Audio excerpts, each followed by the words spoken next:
So I recently traveled to foreign, and I was asked to present my film, Whimsy, a short science fiction film.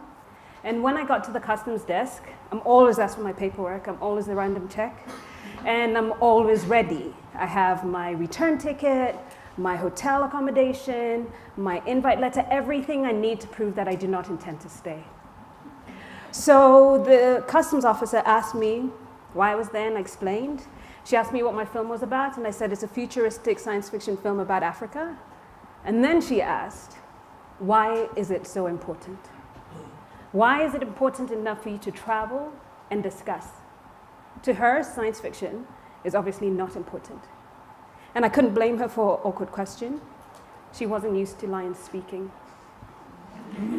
To have the hunter tell it, Africa is full of meek stories about desperation and despair. So when artists like myself offer an alternate vision, often we're asked to defend our imagination. Why do we feel we have the luxury to create? Shouldn't we be dealing with more important issues like corruption or war or AIDS or poverty? And I think this is largely because most people like to think of Africa only as the sum of its problems. And the problem with this is that it's created a single story that has created only one perspective of Africa, which we have allowed to tell about ourselves. We've allowed these stories to be told about ourselves as if they're the only perspective on Africa. So the problem with that is that if the only stories about us are desperate and hopeless and lost, then how can we for ourselves imagine anything better than that? So, as a result, we created AfroBubbleGum. And AfroBubbleGum is an online platform that celebrates AfroBubbleGum work, which is fun, fierce, and frivolous African art. It has no agenda. It has no policy. It's not trying to save everyone or anyone. It's not trying to do anything. It's not trying to, it's really just the celebration of art for art's sake. But not everybody can create AfroBubbleGum art. It has to answer a couple of questions. So for the AfroBubbleGum test that we created, we have a series of 3 questions. And in order to pass the test, you have to answer no to the following 3 questions. The first question, are there any Africans who are sick or dying in this piece? Are there any Africans in need of saving?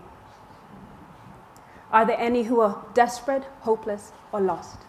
And if you can answer no to all 3 of these questions, then surely you're an AfroBubbleGum artist.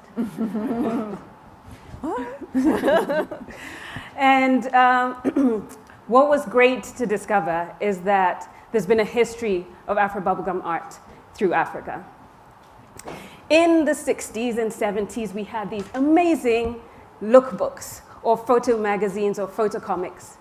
And we had Son of Samson, we had Cobra, the Serpentine Shiro, and we had The Spear. The Spear had a charming way with girls and a deadly way with thugs. And they were truly a Pan-African collaboration. They were written in South Africa. They were shot in Swaziland. They were written in Nigeria. They were shot in Swaziland. They were edited in South Africa. And they were printed in Kenya and Ghana and distributed across Anglophone Africa. And hundreds of thousands of copies of each issue would go out across the continent. And this is in colonial Africa and in apartheid Africa. And we had a chance to see ourselves as heroes, which is great because if we can see ourselves as heroes, then maybe we can imagine for ourselves a radical hope for a better future.